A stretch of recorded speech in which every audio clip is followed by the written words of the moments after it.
Sinceramente, no sé en qué punto de mi vida decidí que sería una brillante idea explicar el metabolismo de la glucosa, con todo lo que ello conlleva. Pero bueno, como me gustan los retos, aquí estamos. Fuera coñas, la verdad que a mí personalmente el tema del metabolismo siempre me ha llamado la atención. Es decir, entender cómo nuestro cuerpo procesa moléculas y cómo las utiliza y las transforma es algo muy interesante. En este caso vamos a hablar de la glucosa, que sí, que todo el mundo sabemos que la glucosa es súper importante y que su principal función es la de aportar energía. Pero bueno, os vais a dar cuenta en este vídeo que tiene más funciones aparte de esa, y aparte de eso también vais a ver cómo la glucosa acaba generando energía, porque sigue varios procesos hasta llegar a liberar energía. En fin, no me quiero enrollar mucho con la introducción. Deciros que este vídeo voy a explicarlo a partir de un PowerPoint. Considero que es un tema bastante complicado a veces de ver, y creo que con un PowerPoint, pues oye, creo que todo el mundo lo podemos ver mucho mejor y entender mucho mejor que si me pongo aquí a hablar y a gesticular y a hacer el gilip. Así que vamos a pasar a ver el PowerPoint y nada, nos vemos ahora. Simplemente os pongo la intro de siempre y ahora en el PowerPoint nos vemos.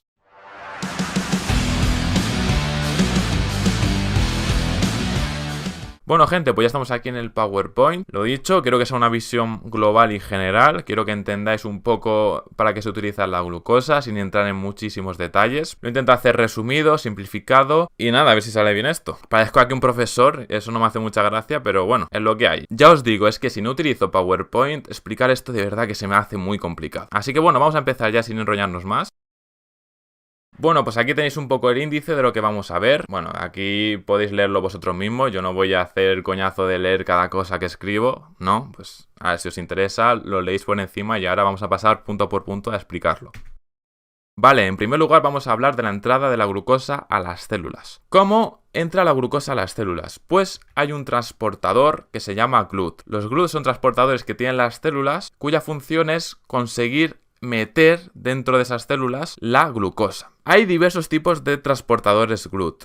Aquí tenemos, por ejemplo, hay muchos, yo os voy a poner 3 ejemplos. Está el GLUT3, que se encuentra en las células del cerebro y que quiere decir que un transportador sea independiente a la concentración de glucemia. Pues que da igual la concentración de glucosa que haya en sangre, que este transportador va a permitir que la glucosa entre a la célula, haya la concentración de glucosa que haya en la sangre. También tenemos otro tipo de GLUT que ya sí que serían dependientes de la glucosa, de la concentración de glucemia. Por ejemplo, el GLUT2, que se encuentra en hígado y páncreas, o el GLUT4, que se encuentra en músculo y tejido adiposo, entre otros. Lo dicho, hay más GLUT, pero creo que con 3 os queda un poco la idea. Las células de estos organismos sí que dependen de la concentración de la glucosa, con lo cual si tenemos una concentración de glucosa elevada en sangre, va a entrar más glucosa que si tenemos poca concentración de glucosa en sangre, en cuyo caso no va a entrar casi glucosa en este tipo de células que tienen estos transportadores dependientes de la concentración de glucemia, ¿vale? ¿Captáis un poco la idea?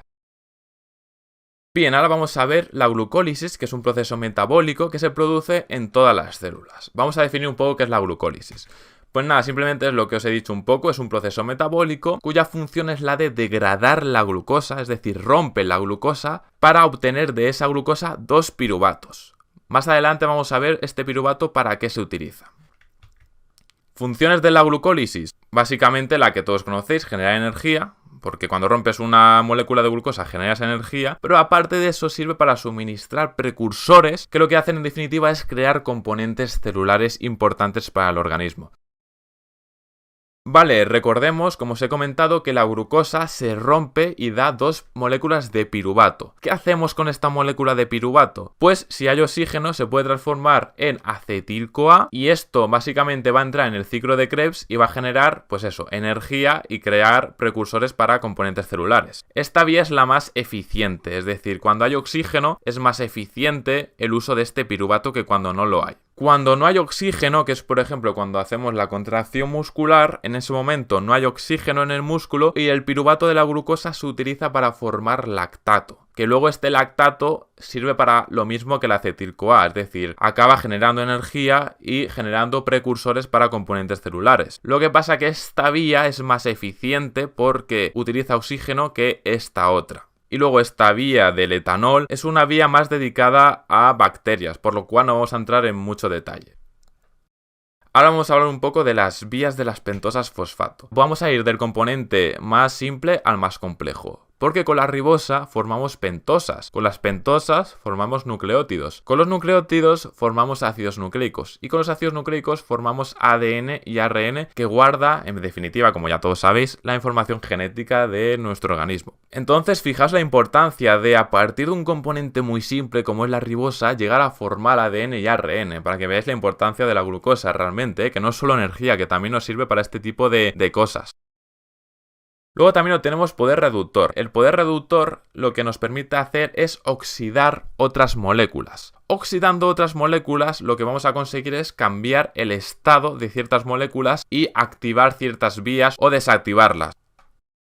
Tenemos también la formación de ácido glucurónico, que simplemente es que una glucosa la oxidamos y esto nos produce ácido glucurónico. ¿Cuál es la función de este ácido glucurónico? Pues simplemente se combina con sustancias dañinas del hígado y las elimina, tan sencillamente como eso. Ahora vamos a hablar de la gluconeogénesis, que es otro proceso metabólico muy diferente a la glucólisis. Bueno, no muy diferente, pero contrario, por así decirlo. Recordemos que la glucólisis era un proceso metabólico mediante el cual se rompía una glucosa. Aquí no. Aquí lo que vamos a hacer es sintetizar glucosa a partir de otros componentes diferentes. ¿A partir de qué componentes podemos generar glucosa? Pues lactato, todos los aminoácidos que forman las proteínas, menos lisina y leucina, el glicerol que libera los triglicéridos. La idea principal es eso, es crear glucosa a partir de componentes diferentes. Esa es la idea importante de este concepto. A modo de curiosidad, comentaros también que el etanol inhibe la gluconeogénesis. Cuando se inhibe la gluconeogénesis no se puede crear nueva glucosa. Imaginaos que el cuerpo necesita glucosa y no la podemos crear. Pues se produce una bajada de glucemia, una bajada de glucosa en sangre, es decir, una hipoglucemia, pues que tiene sus ciertas desventajas, obviamente, en las que se encuentra el bajón de energía, básicamente. Aquí quiero relacionar la gluconeogénesis renal con la acidosis metabólica. Para eso quiero que entendáis qué es la acidosis metabólica, ¿vale? La acidosis metabólica es un desequilibrio que se produce en el organismo que lo que hace básicamente es acidificar el medio. Cuando se acidifica el medio se producen enfermedades óseas, estado hipercatabólico, es decir, un estado en el que vamos a perder mucha masa muscular porque las proteínas se desnaturalizan y pierden su forma, y alteraciones hormonales, ¿no? Alteraciones endocrinas. ¿Qué mecanismo utiliza la gluconeogénesis renal para combatir esta acidosis metabólica?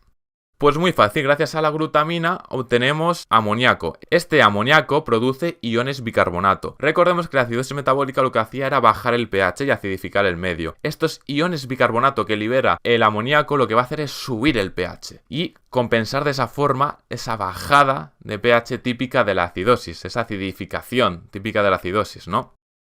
Para acabar vamos a ver la regulación coordinada entre la glucólisis y la gluconeogénesis, porque realmente son efectos opuestos. Os lo recuerdo porque es muy importante que la glucólisis rompe la glucosa, mientras que la gluconeogénesis crea nueva glucosa a partir de componentes diferentes. La cuestión es que estos dos procesos metabólicos tienen vías muy similares. Entonces, ¿cómo se regula esto? ¿Cómo se regula que creemos glucosa o que la degrademos?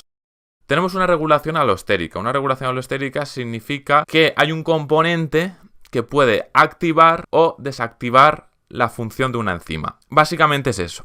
Entonces, una forma de regular estos dos procesos metabólicos es mediante la carga energética. Es decir, si el cuerpo considera que tiene energía, vamos a ver ATP y citrato. Si el cuerpo no considera que tiene energía, vamos a ver AMP y fosfato. Esto es lógico. El ATP supone energía. Si el ATP se rompe es porque hemos gastado la energía. Cuando el ATP se rompe lo podemos comprobar. Bueno, hay ADP, AMP, pero vamos, una de las formas en las que el ATP se rompe es en AMP y fosfato. Entonces, que vemos que tenemos citrato. Si vemos que tenemos citrato es que tenemos alta carga energética, tenemos energía. La gluconeogénesis es un proceso energéticamente costoso porque queremos crear a partir de un componente muy sencillo como es el piruvato, un componente más complejo como es la glucosa. Estos pasos de componentes sencillos a componentes complejos requieren energía. ¿Tenemos citrato? Muy bien, eso quiere decir que hay energía suficiente para hacer este proceso.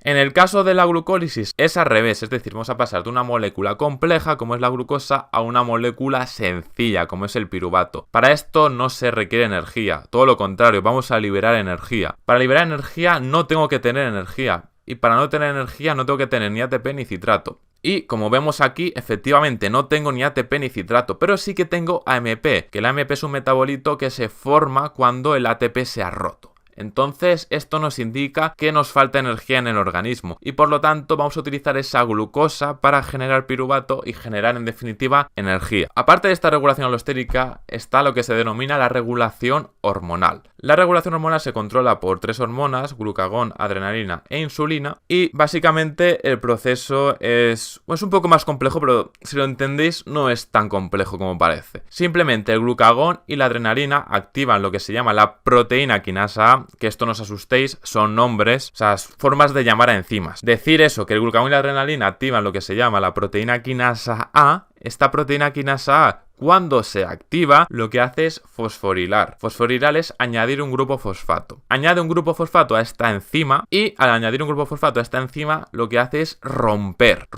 la fructosa 2,6 bifosfatasa. Lo dicho, no le deis importancia a los nombres, es una forma de llamar a las enzimas y ya está. La fructosa 2,6 bifosfatasa, cuando se rompe, deja de existir. Aquí vemos efectivamente que cuando no hay fructosa 2,6 bifosfatasa, porque aquí recordemos que está rota, por lo tanto ya no se encuentra disponible, pues se activa la ruta de gluconeogénesis. Entonces es una especie de efecto llamada, ¿no? Esto activa esto fosforila esto, y esto rompe esto, y esto activa la gluconeogénesis. Van como encadenando pasos, ¿no? Y en el caso de la insulina lo que pasa es que activa la fosfoproteína fosfatasa 1, la cual fosforila a la PFK1, y al fosforilar a la PFK1 lo que hace es incrementar los niveles de la fructosa 2,6 bifosfato. Cuando hay niveles de fructosa 2,6 bifosfato, ¿qué pasa? Bifosfatasa, perdón. ¿Qué pasa? Pues que el cuerpo detecta que existe esto y activa automáticamente la ruta contraria, la glucólisis. Así que nada, esto sería básicamente un repaso general sobre el metabolismo. Creo que esto es lo más complejo que hay de todo el vídeo. Yo lo he intentado explicar de la mejor forma posible. Igualmente, si tenéis alguna duda, pues me lo escribís en los comentarios. Antes de acabar el vídeo, os quería hacer una pregunta extra para ver si habéis entendido un poco el funcionamiento del metabolismo.